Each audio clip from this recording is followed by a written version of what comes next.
सबसे पहला क्वेश्चन है, मीठी वाणी बोलने से औरों को सुख और अपने तन को शीतलता कैसे प्राप्त होती है। जब कोई व्यक्ति मीठी वाणी बोलता है तो सुनने वाला मैं के पार हो जाता है, उसका मैं खत्म हो जाता है, वो निरअहंकार हो जाता है और उसको प्रेम की अनुभूति होती है। इसलिए मीठी वाणी सुनने वाले को सुख प्राप्त होता है।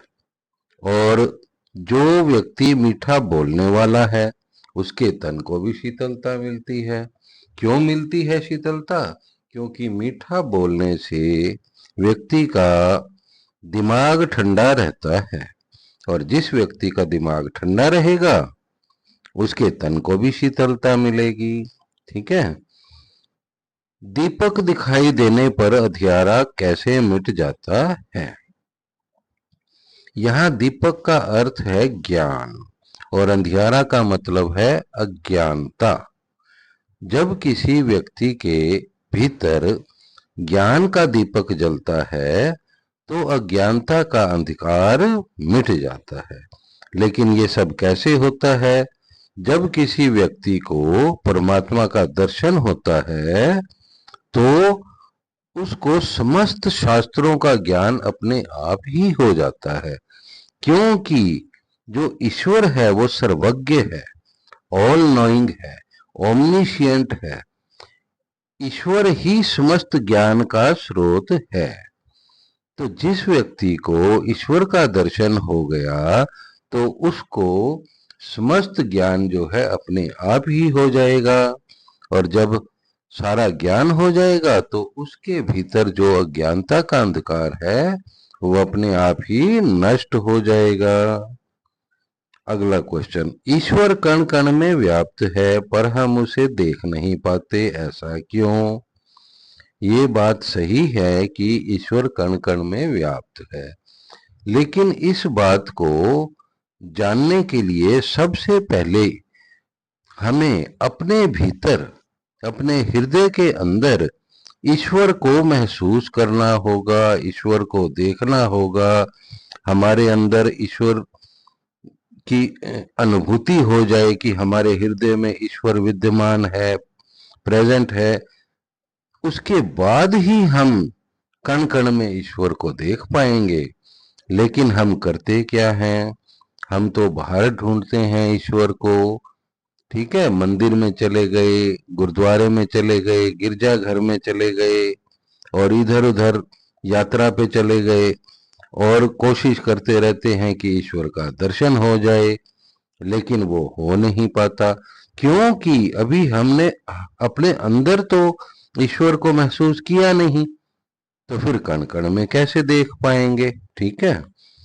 अगला क्वेश्चन, संसार में सुखी व्यक्ति कौन है और दुखी कौन है? और यहाँ सोना और जागना किसके प्रतीक हैं? इसका प्रयोग यहाँ क्यों किया गया है, स्पष्ट कीजिए।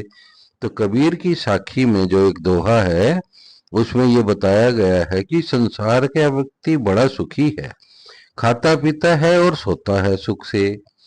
और जो ज्ञानी पुरुष होते हैं, ज्ञानी भी होते हैं जो व्यक्ति, वो जागते रहते हैं और रोते रहते हैं।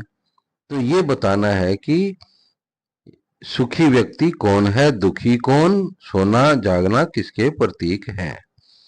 तो सुखी व्यक्ति जो है वो संसारिक प्राणी है, जो जो इच्छाओं में उलझे हुए हैं, मोह माया में उलझे हुए हैं, खाने पीने में उलझे हुए हैं, तरह तरह के एंटरटेनमेंट में उलझे हुए हैं, वे सुखी व्यक्ति हैं।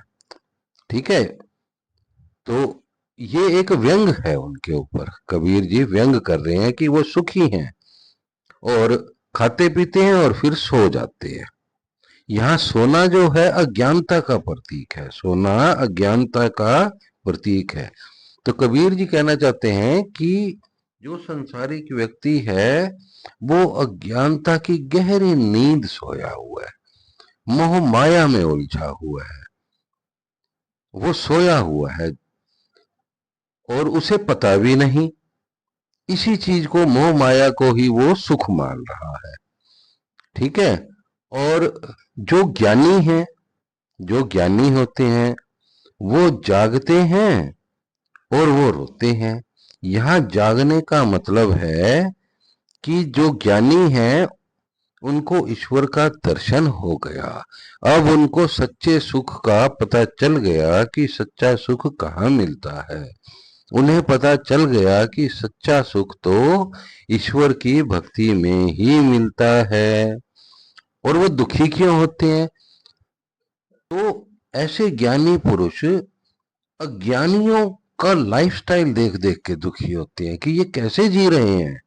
इनको पता नहीं कि समस्त सुखों का स्रोत जो है वो ईश्वर है।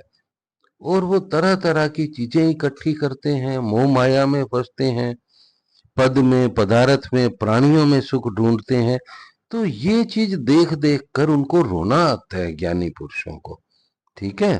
तो सोना जो है ज्ञानता की नींद सोना, जागना मतलब कि ज्ञान हो जाना, ज्ञान हो जाना। अगला क्वेश्चन, अपने स्वभाव को निर्मल रखने के लिए कबीर जी ने क्या उपाय सुझाया है? कबीर जी कहते हैं कि यदि हम अपने स्वभाव को निर्मल रखना चाहते हैं तो हमें आत्म चिंतन करना चाहिए। ठीक है। अपने अंदर झांक के देखना चाहिए। अगर कोई हमारी निंदा करता है, कोई अगर हमारी निंदा करता है तो हमें अहंकार में आकर उसे बुरा भला नहीं कहना चाहिए, बल्कि उसकी बात को सुनकर आत्म चिंतन करना चाहिए। देखना चाहिए अपने भीतर कि क्या वास्तव में मेरे अंदर ये बुराई है, और अगर है तो इसको दूर कर लेना चाहिए। ठीक है। तो स्वभाव को निर्मल रखने के लिए कबीर जी कहते हैं कि निंदक को सदा अपने पास ही रखना चाहिए। ठीक है। जो आलोचना करने वाले होते हैं मुफ्त में ही हमारे सेवक बन जाते हैं। ठीक है। हमारे स्वभाव को निर्मल कर देते हैं, ये बता बता कर कि हमारे अंदर क्या कमी है। ठीक है। तो निंदक को नजदीक रखना चाहिए। अगला क्वेश्चन, एके आशिर पीव का पढ़े सुपंडित होई। इस पंक्ति द्वारा कवि क्या कहना चाहता है?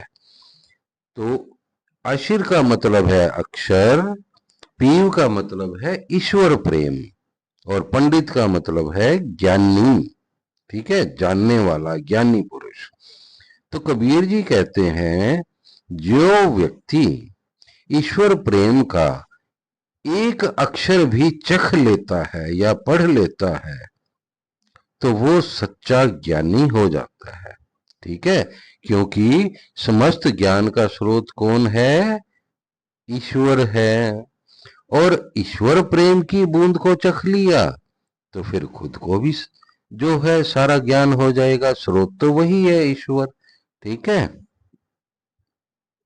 हाँ जी। Thank you.